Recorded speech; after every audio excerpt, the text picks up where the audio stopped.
Hello and welcome to CKS academy. Read a story daily के इस अंक में आपका स्वागत है। आज की स्टोरी है the foolish tortoise.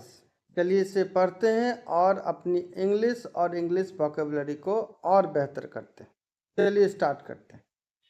The foolish tortoise. Foolish का अर्थ होता है मूर्ख और टॉर्टोइज का अर्थ होता है कछुआ।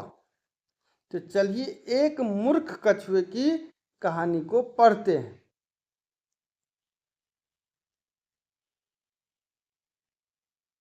There was once a very foolish tortoise. एक बार एक बहुत ही मूर्ख कछुआ था।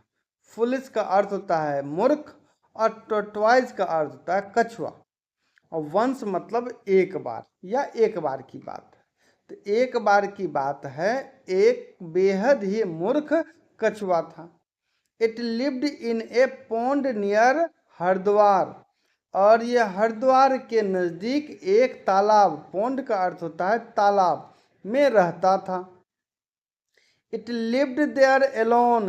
लिव्ड जो है लीव का पास्ट फॉर्म है, वह वहाँ अकेला रहता था। एलोन का अर्थ होता है अकेला, तो वह वहाँ अकेला रहता था। It had no friend to talk. उसके पास बात करने के लिए कोई मित्र नहीं था। One winter, two storks come to that pond from the mountains. एक जाड़े में या एक जाड़े के मौसम में टू स्ट्रॉक्स। स्ट्रॉक्स का अर्थ होता है सारस। सारस एक पक्षी होती है। ऊपर में चित्र में आपने देखा होगा दो पंछियों को जो सफ़ेद रंग की थी, वो सारस पक्षी थी। Came to that pond from the mountains. Mountain का अर्थ होता है पहाड़। तो पहाड़ों से वो सारस पक्षियाँ, दो सारस पक्षियाँ उसी तालाब में आ गई। दैट पॉन्ड यानी वही तालाब जिसमें एक कछुआ रहता था। Why have you left the mountains, the tortoise said to them. कछुए ने उन लोगों से कहा, अर्थात कछुए ने सारस पक्षियों से कहा या पूछा। वाई का अर्थ होता है क्यों। तो Y have you left the mountain, और लेफ्ट जो है लीव का पास्ट फॉर्म है। तो तुम लोगों ने पहाड़ क्यों छोड़ दिया, या पहाड़ को छोड़कर क्यों आए। We have not left the mountains, said one of them. उन दो सारसों में से एक ने कहा, हम लोगों ने पहाड़ों को नहीं छोड़ा है। We have come down, come down मतलब नीचे आना, only केवल, for the winter, तो केवल हम जाड़े के मौसम के लिए, ठंड के मौसम के लिए, शरद ऋतु के लिए नीचे आए हैं। It is very cold on the mountain. पहाड़ों पर काफी ठंड होती है, ऐसा उन्होंने कहा। What are the mountains like? asked the tortoise. तो कछुए ने पूछा, पहाड़ कैसा दिखता है या कैसा लगता है। यहाँ पे लाइक मतलब लगना या दिखना के सेंस में हम कह सकते हैं, यही यहाँ पर अर्थ आ रहा है। तो what are the mountains like, अर्थात पहाड़ कैसा लगता है या कैसा दिखता है, ऐसा कछुए ने उन सारसों से पूछा। दे आर ब्यूटीफुल, वे बहुत खूबसूरत होते हैं। सेड द स्ट्रॉक, तो सारस ने कहा कि वे बहुत ही सुंदर होते हैं। We live there in a lake. Lake का अर्थ होता है झील। तो उन्होंने कहा कि हम लोग वहाँ एक झील में रहते थे। It is lovely. लवली मतलब बहुत प्यारा या बहुत सुंदर। यह बहुत ही सुंदर था। कौन, तो वह झील जहाँ पर दो सारस रहते थे। The water is cool and clear like glass. Cool मतलब ठंडा, क्लियर मतलब साफ, और ग्लास मतलब शीशा। तो पानी उस तालाब का, ये जो चर्चा कर रहे हैं सारस लोग, ये सारस पक्षियां जो चर्चा कर रही है उस तालाब के पानी की चर्चा कर रही है, जिस पहाड़ पे, जिस झील में वे लोग रहते थे।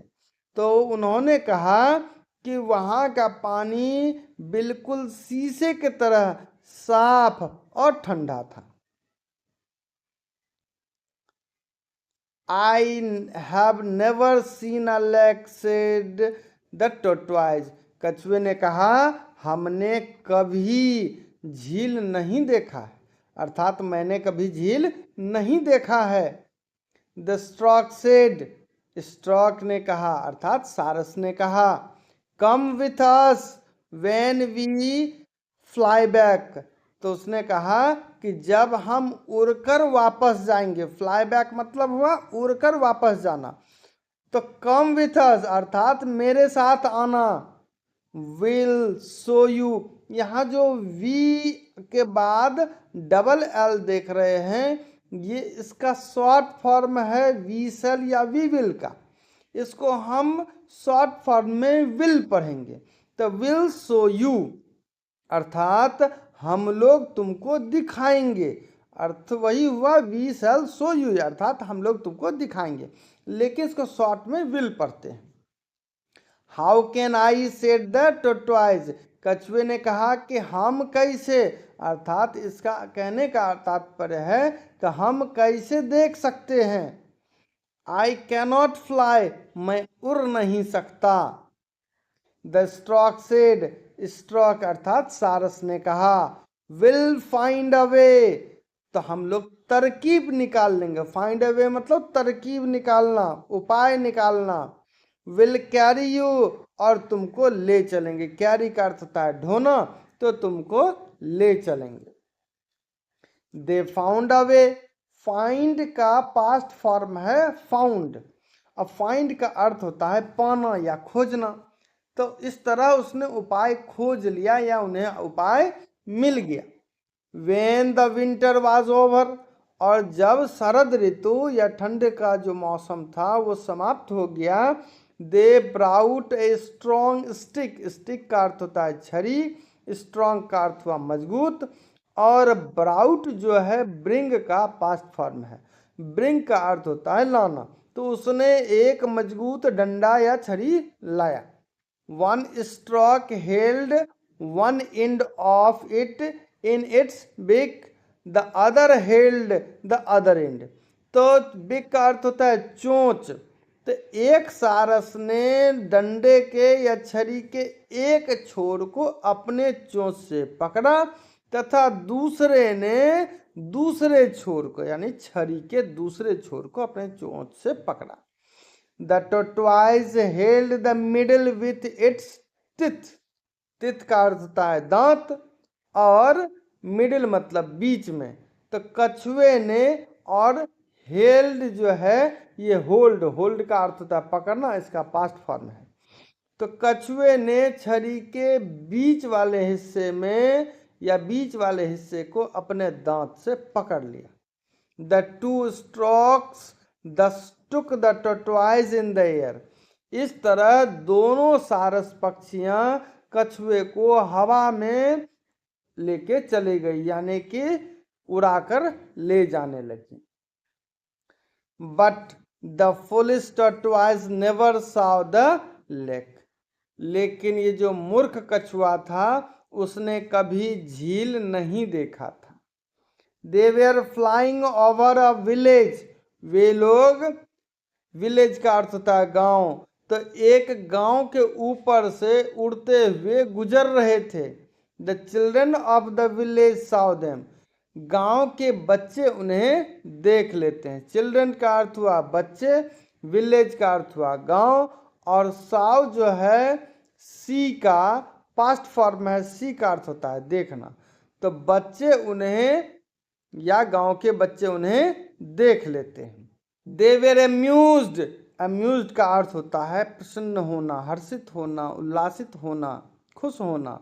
दे were amused to see a tortoise in the sky, आसमान में एक कछुए को देखकर वे लोग बहुत ही उल्लासित थे, हर्षित थे, आश्चर्यचकित थे।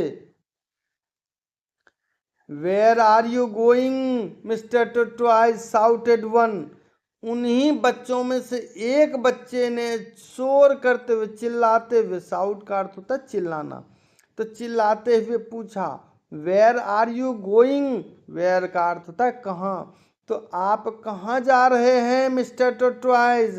ए मिस्टर टोटवाइज या ए मिस्टर कछुए, तुम कहाँ जा रहे हो या आप कहाँ जा रहे हो? Why don't you speak? Shouted another, दूसरे ने चिल्लाकर पूछा। Why don't you speak, speak का अर्थ होता है बोलना, तुम बोलते क्यों नहीं हो? Are you def? डेफ का अर्थ होता है बहरा, क्या तुम बहरे हो? कांट यू स्पीक, क्या तुम बोल नहीं सकते हो? साउटेड द थर्ड, तीसरे किसी बच्चे ने ऐसा चिल्लाते हुए कहा। And they all began to shout and clap and laugh, इसी तरह धीरे धीरे सभी, बिगिन जो है बिगिन वर्ब का पास्ट फॉर्म है, बिगिन का अर्थ होता है शुरू करना या आरंभ करना, और टू साउट का अर्थ हुआ चिल्लाना। तो इस तरीके से धीरे धीरे सभी बच्चे चिल्लाने लगे। एंड क्लैप, क्लैप का अर्थ होता है ताली बजाना, और तालियां बजाने लगे। एंड लाफ, लाफ का अर्थ होता है हंसना, और हंसने लगे। इस तरह गांव के सभी बच्चे ताली बजाने लगे, चिल्लाने लगे और हंसने लगे।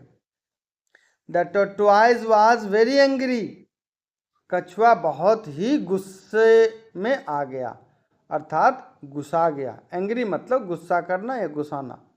It opened its mouth to say, open मतलब खोलना, उसने अपना मुंह बोलने के लिए खोला। I am going to see the lovely lake you fools, fool का अर्थ होता है बेवकूफ। तो कछुए ने मुंह खोला यह बोलने के लिए कि मैं एक सुंदर झील देखने के लिए जा रहा हूं मूर्खो, ऐसा कछुए ने बोलने के लिए मुंह खोला। But that was the end, लेकिन यही उनका अंत हो गया। It fell down and died, कछुआ आसमान में से गिर गया और मर गया। तो इस प्रकार ये कहानी यहीं समाप्त होती है। उम्मीद है आपको ये कहानी अच्छी लगी होगी, कुछ शब्द में भी बढ़ोतरी हुई होगी। धीरे धीरे हम कहानी के स्टैंडर्ड को और बढ़ाते जाएंगे और आपको हाई लेवल तक की कहानी तक ले जाएंगे। आज के लिए इतना ही, धन्यवाद।